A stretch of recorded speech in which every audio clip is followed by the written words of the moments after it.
Sobat Value. Assalamualaikum warahmatullahi wabarakatuh. Semoga kalian semua selalu dalam lindungan Allah dan dijauhkan dari gangguan yang tak kasat mata. Sebelum cerita dimulai, jangan lupa like, komen, dan subscribe agar kalian nggak ketinggalan kisah horor lainnya. Yuk kita mulai ceritanya. Rintik hujan masih menetes malas dari ujung daun pisang yang tumbuh liar di belakang rumah Surya. Suara kodok bersahutan dari arah rawa yang hanya berjarak sekitar 300 meter dari pemukiman. Sore itu, udara lembab menyelimuti desa Kedung Rejo, sebuah kampung kecil di pinggiran Kabupaten Ngawi, Jawa Timur. Surya, pria 27 tahun, baru saja selesai mengganti baju setelah seharian bekerja menggarap lahan sawah milik keluarganya. Ia tinggal bersama ibu dan adik perempuannya setelah ayahnya meninggal 2 tahun lalu karena sakit lambung. Hidup sederhana, namun cukup. Surya dikenal sebagai sosok yang tekun, tidak neko-neko, dan cukup disukai warga sekitar. Hobi Surya yang tak semua orang tahu adalah berburu biawak. Bukan untuk dijual, tapi karena dagingnya dianggap punya khasiat oleh beberapa orang tua desa. Di sela kesibukannya bertani, sesekali ia menyusuri tepian sungai, rawa, atau lahan kosong mencari biawak besar untuk ditangkap dengan jebakan sederhana atau kayu galah. Dan petang itu, ajakan dari temannya, Joni, mengembalikan semangatnya setelah seminggu penuh di sawah. "Mantap Sur, aku nemu lokasi bagus. Ada jejak biawak gede di tepi alas, dekat sawah mati." "Sawah mati? Yang dulu pernah banjir bandang itu?" "Iya, tapi sekarang udah agak kering, banyak semak liar. Kayaknya tempat persembunyian biawak." Surya ragu sesaat, tapi rasa penasaran lebih besar. Joni bukan orang sembarangan dalam hal begini. Lagi pula, mereka tak akan pergi terlalu malam. Sekitar jam 4:30 sore, Surya dan Joni mulai berjalan menyusuri pematang sawah. Peralatan mereka sederhana, galah bambu, senter kecil, karung goni, dan sebotol air. Langit sudah mulai menggelap, meski belum benar-benar malam. Mereka melintasi jalur lama, jarang dilewati orang, arah selatan desa. Di kejauhan, tampak pepohonan rimbun membentuk siluet gelap seperti dinding. Itulah yang disebut orang sebagai alas leweng, hutan kecil yang katanya sudah lama tidak disentuh manusia. Suasana berubah perlahan. Suara jangkrik kian nyaring dan tanah mulai lebih basah. Semak tinggi membuat mereka harus berhati-hati melangkah. "Kita masih di jalur benar, John." "Masih, tinggal belok kanan di pohon sengon gede itu." Namun, setelah 1 jam berjalan, tak ada pohon sengon yang dimaksud. Yang mereka lihat hanya pepohonan saling rapat, jalur becek, dan hawa dingin yang tak biasa. Senter kecil mereka tak lagi cukup untuk menembus kegelapan. "Kayaknya kita melipir terlalu jauh ke timur, Sur. Tapi tadi aku yakin arahnya ini." Surya mulai gelisah. Ia menoleh ke belakang. Tidak ada tanda-tanda bekas jalan yang mereka lewati. Tidak ada pematang, tidak ada semak patah. Seolah mereka tidak pernah lewat sana. Padahal mereka baru berjalan sekitar 1 jam dari rumah. Langit benar-benar gelap. Hutan menjadi senyap, seperti menahan napas. Sekitar pukul 7 malam, mereka memutuskan untuk berhenti dan mencari tempat agak terang. Anehnya, dari balik rimbunnya pohon, terlihat cahaya lampu minyak. Samar, kekuningan, seperti lampu di teras rumah desa. "Loh, itu rumah penduduk, Sur." "Mungkin, tapi kok bisa ada rumah di tengah alas?" Mereka mendekat perlahan. Cahaya itu datang dari rumah panggung kecil berbilik bambu. Di teras, terlihat seorang kakek tua sedang duduk, menatap mereka tanpa ekspresi. Rumah itu terlihat sangat bersih, halaman tanahnya disapu rapi, dan ada bau semerbak wangi dedaunan, dan seperti bakaran menyan. Surya dan Joni saling pandang, langkah mereka otomatis berhenti. Lalu, suara kakek itu terdengar, pelan tapi jelas. "Kalian berdua tersesat ya?" Suasana seperti berhenti sejenak.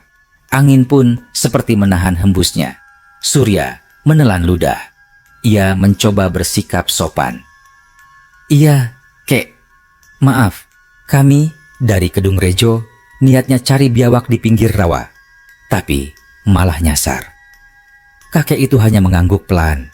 Pandangannya tajam, namun tidak menyeramkan. Ada sesuatu dalam tatapannya, seolah tahu lebih dari yang seharusnya.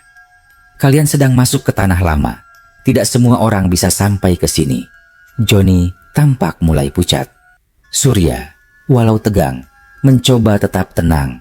Ia belum sepenuhnya paham maksud si kakek. Tapi perasaan aneh mulai merayapi dadanya. Ini bukan wilayah biasa. Rumah itu bukan rumah biasa. Bahkan semilir angin pun terasa asing. Tiba-tiba terdengar suara wanita dari dalam rumah. "Pak, tamunya dikasih minum dulu. Mereka pasti capek."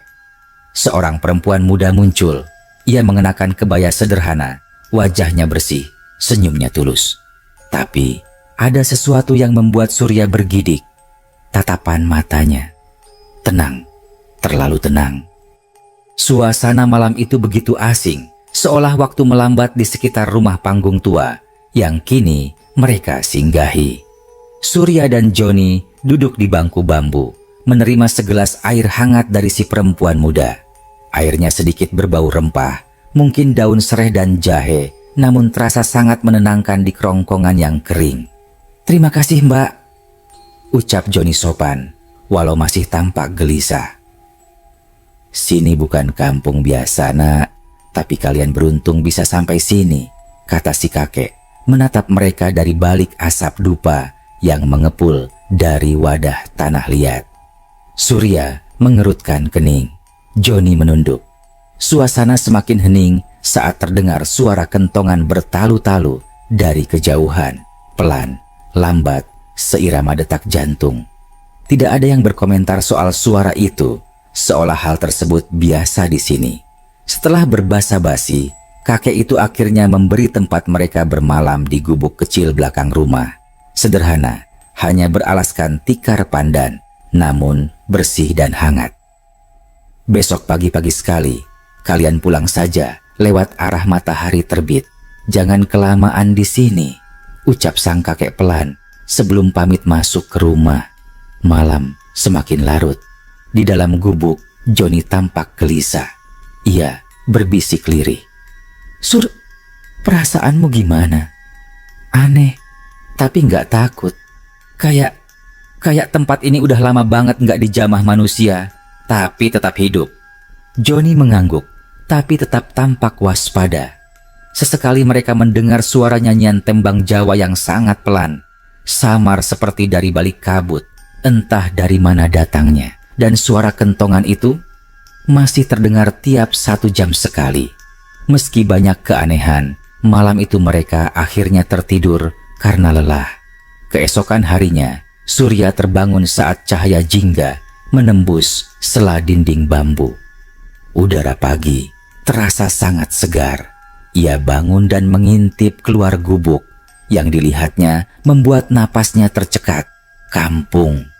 Di balik gubuk itu ternyata terdapat pemukiman kecil. Rumah-rumah kayu berjajar rapi. Semua berarsitektur kuno. Jalan setapak dari tanah padat yang disapu bersih. Kebun-kebun tertata rapi. Dan suara ayam serta anak-anak kecil yang berlarian. Johnny yang ikut bangun terdiam saat melihatnya. "Sur, ini bukan cuma 1-2 rumah. Ini kampung beneran." Mereka keluar dan langsung disambut warga. Semuanya berpakaian sederhana dan sopan. Pria berkain lurik dan ikat kepala. Wanita berkebaya lusuh namun bersih. Tidak ada satupun yang membawa handphone, sandal jepit, atau pakaian modern. Salah satu ibu menyapa dengan ramah. "Kalian tamunya Mbah Suwito ya? Sarapan dulu. Ayo, ada jenang merah." Surya dan Johnny saling pandang. Rasa penasaran dan keraguan bercampur. Tapi keramahan warga kampung itu terasa tulus dan perlahan kekhawatiran mereka mengendur. Mereka berjalan keliling sebentar setelah sarapan. Johnny mencoba mencari sinyal di ponselnya. Tidak ada bar. Ia mencoba membuka Google Maps, tidak bisa dimuat. Bahkan, waktu di layar ponselnya stuck, tidak bergerak. Kampung ini nggak masuk peta, gumam Johnny. Atau kita memang nggak lagi di tempat yang bisa dijangkau sinyal, balas Surya. Mereka melanjutkan menyusuri jalan kampung. Di satu sisi, mereka merasa seperti berjalan di masa lalu. Anak-anak bermain egrang, suara lesung bertalu dari rumah ujung kampung, dan asap dapur kayu mengepul dari balik rumah-rumah panggung. Namun, di sisi lain, perasaan asing terus mengintai. Setiap mereka menoleh, ada saja tatapan warga yang cepat-cepat beralih, seolah ada hal yang tidak boleh mereka ketahui. Sekitar pukul 10 pagi, mereka kembali ke rumah Mbah Suwito. "Kalian sudah waktunya pulang," kata si kakek, serius. "Tapi apa kampung ini bisa kami kunjungi lagi?" tanya Surya. Kakek itu hanya tersenyum kecil. "Tempat ini tidak bisa dikunjungi semau kalian. Yang bisa masuk ke sini hanyalah yang tersesat." Mendengar kalimat itu, Johnny merasa tubuhnya dingin. Surya hanya bisa menelan ludah, tapi dalam batin ia merasa kampung ini tidak jahat, hanya terpisah dari dunia mereka. Kakek Suwito memberi mereka sehelai kain putih kecil dan sekantong jenang sebagai bekal. "Ingat, jangan menoleh ke belakang setelah kalian melewati jembatan bambu. Apapun yang kalian dengar, langkah kalian harus tetap lurus." Tanpa banyak tanya lagi, mereka berpamitan. Beberapa warga ikut melambaikan tangan dengan senyum hangat, seolah merelakan mereka pergi. Atau mungkin tidak semua orang memang bisa keluar dari sana. Saat menyeberangi jembatan bambu kecil yang tampak biasa saja, suara-suara aneh mulai terdengar. Tangis, tawa anak-anak, tembang Jawa yang mendayu. Johnny refleks ingin menoleh, tapi Surya mencengkeram lengannya. "Jangan, ingat pesan Mbah Suwito."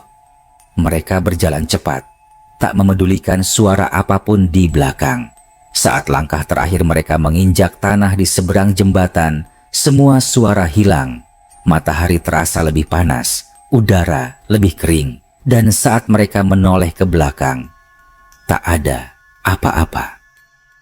Tidak ada jembatan, tidak ada kampung, hanya hamparan semak dan lahan kosong, serta barisan pohon salak tua. Tanah itu sunyi, seperti tidak pernah diinjak siapapun. Surya dan Johnny berdiri kaku. Mereka baru sadar, waktu di jam tangan mereka menunjukkan pukul 5 sore. Padahal barusan mereka sarapan dan jalan-jalan di kampung itu. Seolah waktu tidak berjalan sama. Surya dan Johnny duduk lemas di pinggir jalan setapak yang mulai terasa familiar. Jalan berbatu, ilalang tinggi di kiri kanan, dan suara motor dari kejauhan menandakan mereka hampir kembali ke peradaban. Setelah meyakinkan diri bahwa mereka benar-benar sudah keluar dari tempat asing itu, mereka berjalan pulang menuju desa Kedung Rejo, melewati hamparan sawah yang sore itu memantulkan cahaya jingga dari langit. Saat melintasi warung kecil di tepi jalan, Surya menoleh ke Johnny. "Kita barusan ngalamin apa, John?" "Aku juga nggak tahu, tapi rasanya kayak mimpi. Tapi terlalu nyata buat disebut mimpi." Mereka sepakat untuk tidak langsung menceritakan semuanya pada orang rumah. Terlalu rumit, terlalu ganjil.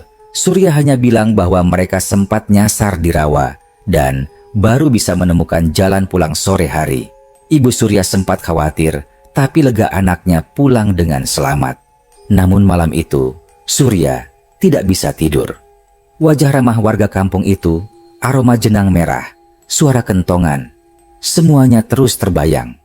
Ia merasa seolah masih bisa mencium bau kayu bakar dari dapur rumah panggung itu. Terlebih lagi, kain putih kecil pemberian Mbah Suwito kini ia letakkan di dekat tempat tidur, dan entah mengapa kain itu tetap hangat, seolah menyimpan sisa energi dari tempat yang mereka tinggalkan.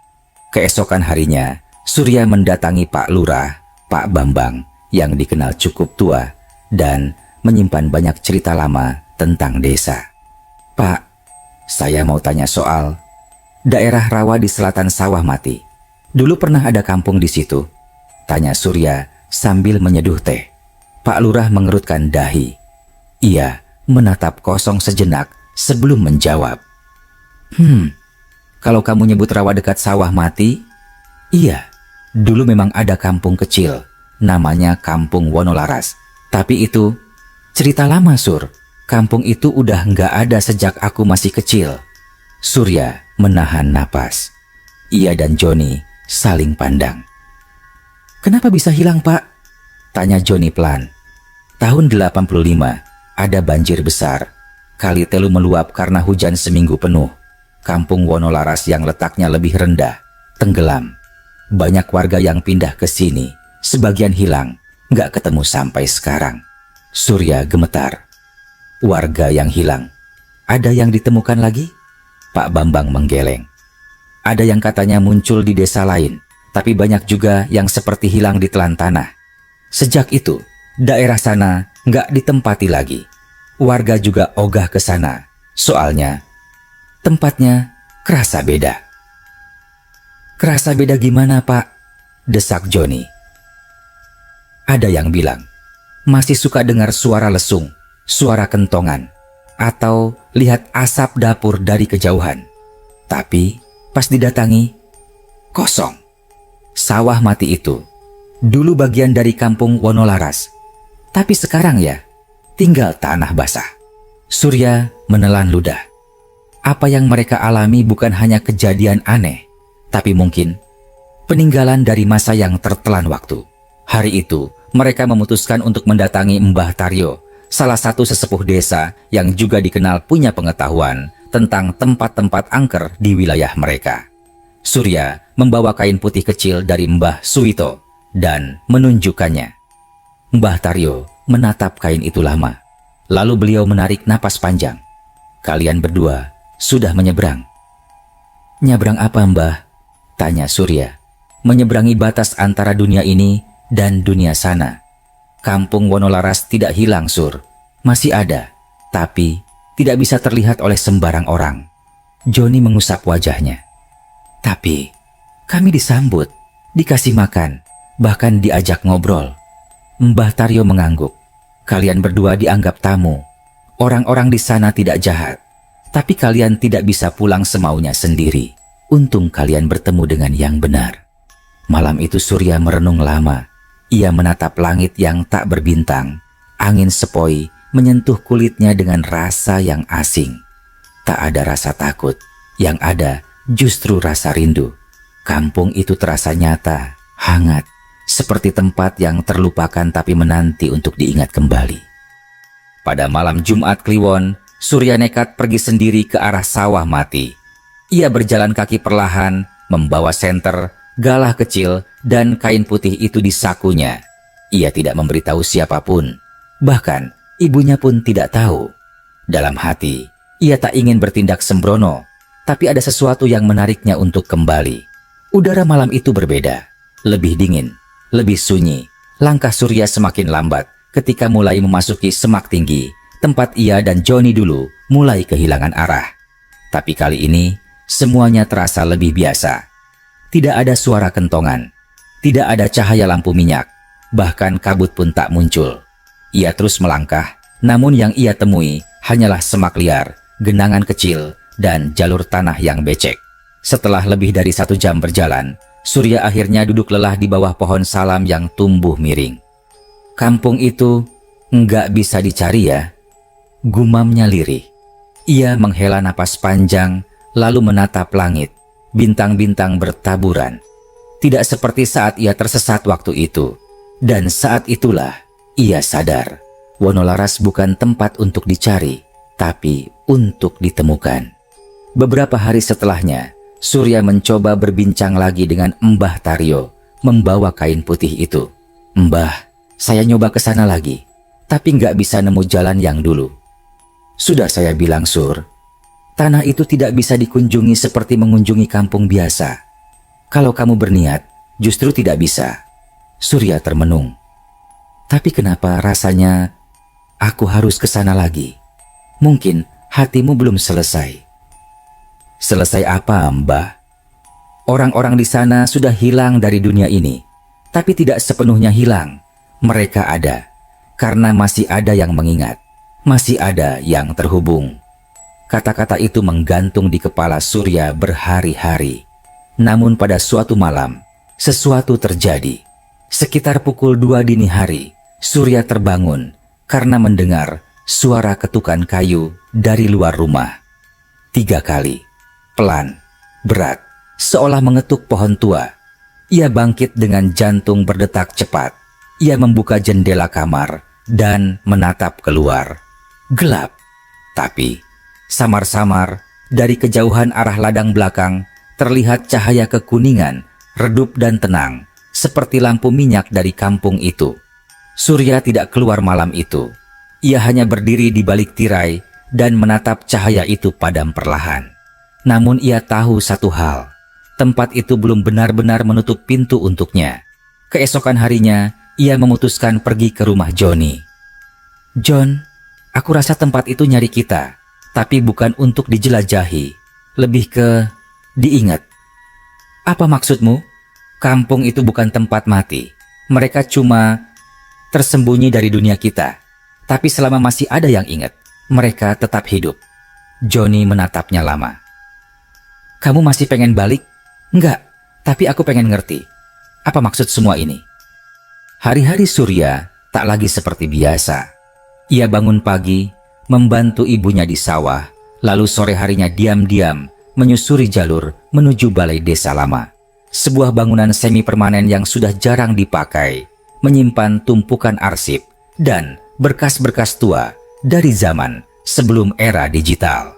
Ia meminta izin kepada Pak Lurah untuk memeriksa dokumen-dokumen lama.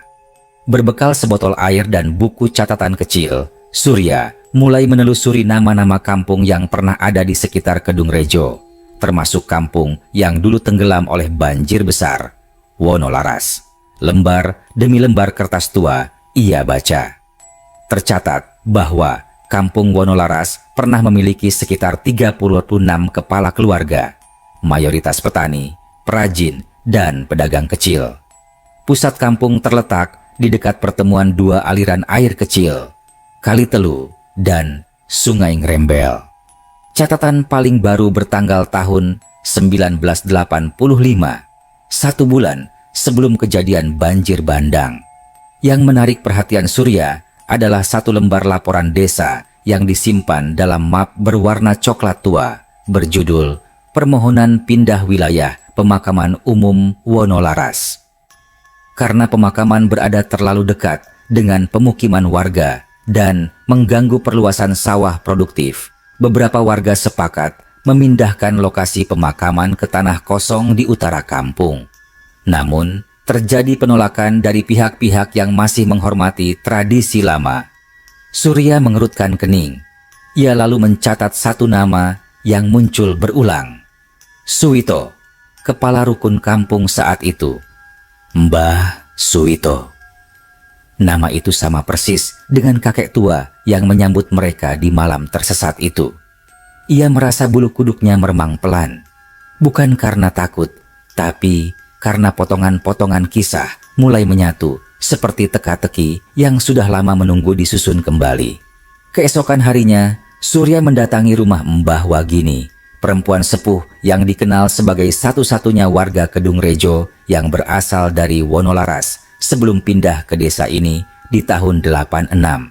Surya datang membawa jenang abang seperti suguhan pagi dari kampung itu. Saat Mbah Wagini mencium aroma jenang itu, matanya langsung berkaca-kaca.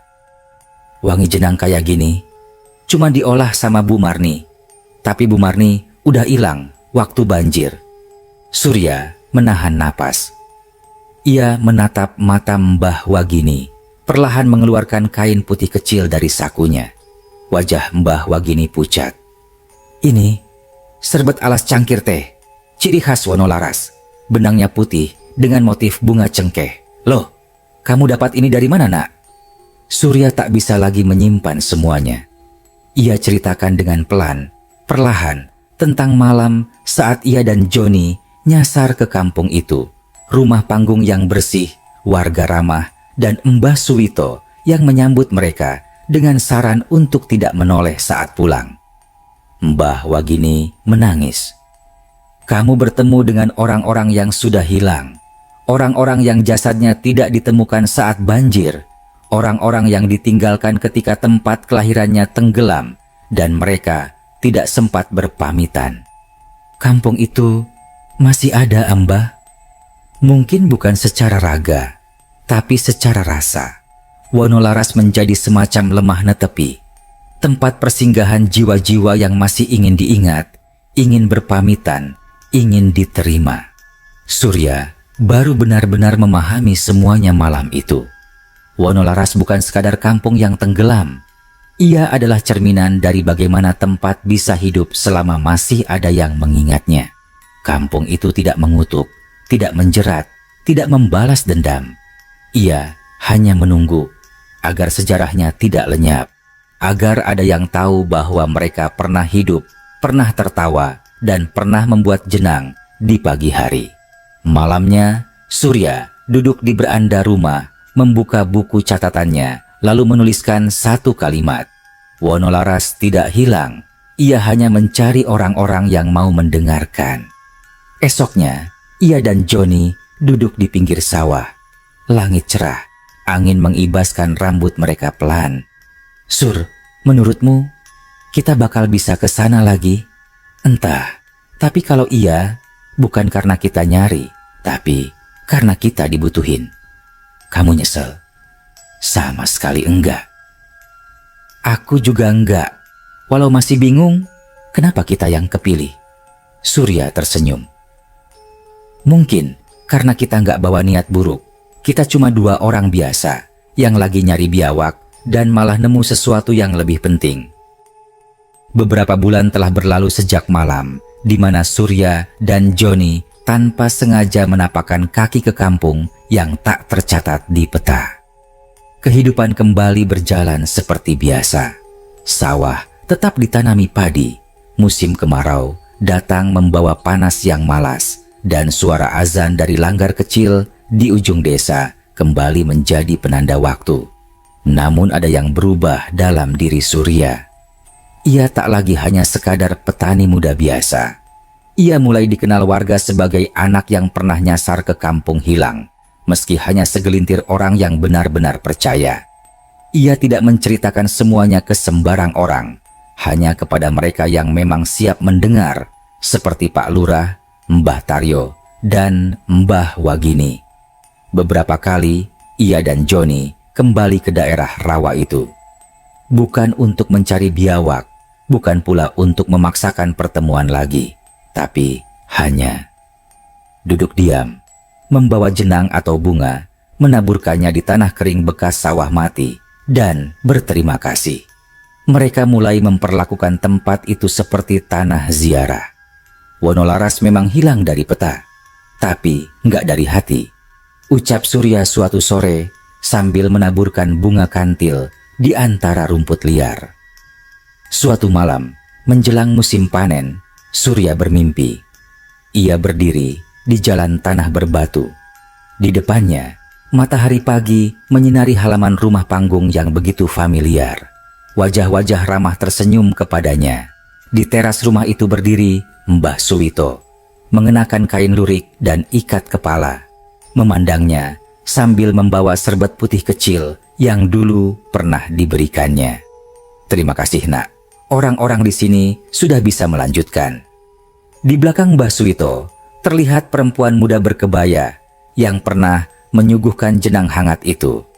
Kali ini ia tersenyum lebih lebar, mengangguk pelan kepada Surya, seolah mengucapkan selamat tinggal. Kemudian suara kentongan terdengar 3 kali, pelan dan khidmat. Lalu semua menjadi putih. Surya terbangun dengan napas berat. Subuh baru saja tiba. Ia duduk di ranjang, memandangi saku bajunya, dan menemukan Kain putih kecil itu tidak ada. Ia mencari ke seluruh penjuru kamar, di dalam laci, di sela lipatan baju, bahkan di bawah kasur. Hilang. Padahal selama ini selalu ia simpan dengan hati-hati. Tapi anehnya, ia tidak panik, tidak merasa kehilangan. Ia justru merasa lega. Mereka sudah selesai, gumamnya lirih. Beberapa hari kemudian, saat ikut gotong royong membersihkan area makam umum di utara desa, Surya berdiri sejenak menatap ke arah selatan, ke arah sawah mati, tempat di mana kampung Wonolaras dulu pernah hidup. Ia tak melihat apapun. Tidak ada cahaya, tidak ada jembatan bambu, tidak ada suara kentongan. Tapi ia tahu, ia telah menjadi saksi, bukan hanya dari tempat yang hilang, tapi dari perpisahan yang layak diterima oleh mereka yang selama ini tertinggal di batas dunia.